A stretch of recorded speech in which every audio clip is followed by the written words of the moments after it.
প্রকৃতির সৌন্দর্যের উপর কোনো সৌন্দর্য হতে পারে না। আপনি যদি এই দিকটা দেখেন, এই দিকটাতে আপনি যদি দেখেন কি সুন্দর প্রকৃতি দেখেন, প্রকৃতির সৌন্দর্যের ওপর আসলে কোনো সৌন্দর্যই হতে পারে না। দুনিয়াতে সৃষ্টিকর্তা এত সুন্দর করে এই প্রকৃতিটাকে সৃষ্টি করছে, যেটা আমরা কখনো এভাবে চিন্তাই করতে পারি না। দেখেন সবুজের সমারোহ, এই প্রকৃতির সৌন্দর্যের উপর পৃথিবীতে কোনো সৌন্দর্য হতে পারে না।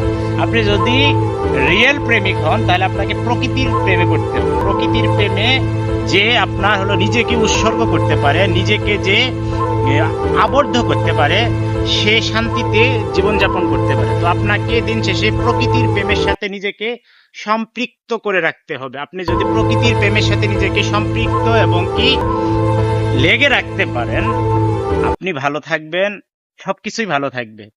তো ভালো লাগলো আজকে এই প্রকৃতির সাথে নিজেকে